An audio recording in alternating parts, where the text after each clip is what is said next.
ఇక్కడ మీరు చూస్తున్నది చెయ్యేరు నది. ఇది పెన్నా నదికి ఉపనది. రాజంపేట నుండి నందలూరు మధ్య ఈ నది ప్రయాణం సాగుతుంది. దీని గురించి వీడియోలో మాట్లాడుకుందాం.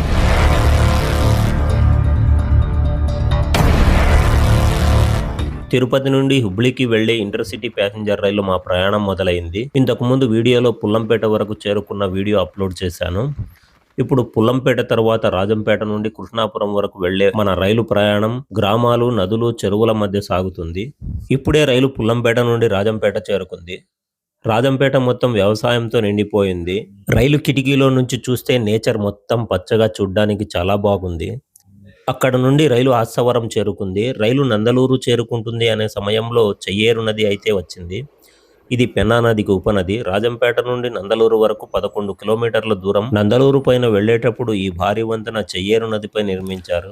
దీని వెడల్పు సుమారు 1000 మీటర్లు ఉండవచ్చు. నందలూరుకు చెరువు కూడా ఉంది. ఇది ఇక్కడి వారికి ప్రాణాధారం. చెయ్యేరు నది సాధారణ రోజుల్లో వెడల్పుగా కనిపించకపోయినా వర్షాకాలం మాత్రం చాలా విస్తీర్ణంగా ప్రవహిస్తుంది. వరదల సమయంలో నది మొత్తం పరుచుకున్నట్టు కనిపిస్తుంది. ఈ వంతెనపై నుండి చూస్తే చెయ్యేరు నది విస్తీర్ణం, ఇసుక దిన్నెలు, దూరంగా కనిపించే కొండలు చూడ్డానికి నేచురల్ గా సినిమాలో చూపించే విధంగా కనిపిస్తాయి. మంటపంపల్లె ప్రాంతం పూర్తిగా పల్లె వాతావరణంతో నిండి ఉంది. వరి పొలాలు, అరటి తోటలు ఎక్కువగా కనిపిస్తున్నాయి. రైలు ఒంటిమిట్ట చేరుకుంది. ఒంటిమిట్ట అనగానే కోదండరాముడు గుర్తుకు వస్తాడు. ఈ ఆలయానికి ప్రసిద్ధి ఒంటిమిట్ట. రామాయణంతో సంబంధం ఉన్న పవిత్ర స్థలం. చుట్టూ కొండలు, రాతి మైదానాలు ఈ ప్రాంతానికి మరింత అందాన్ని తీసుకొచ్చాయి.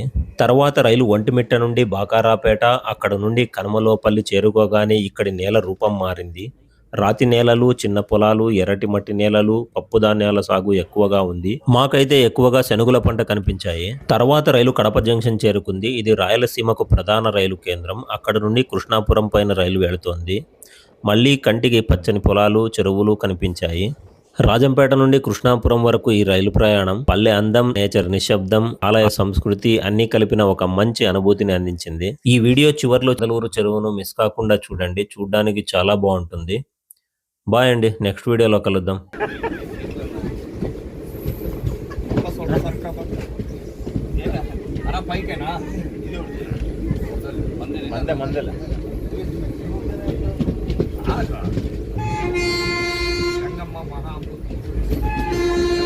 నందలూరు అంటూ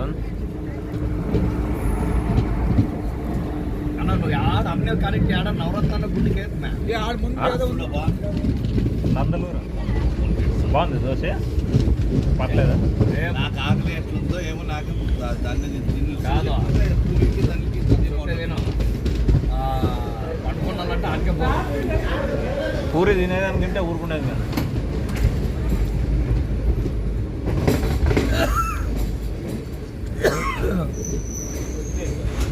పండుకోవాలంటే ఆడికే పోవాలి.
వయసులో వాళ్ళు పోయించినారంట.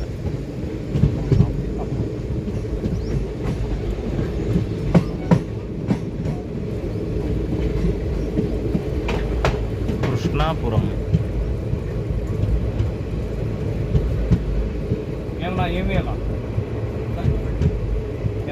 ఫ్యాన్ వేయాల అంటే ఎవరు ఫ్యాన్ ఆడు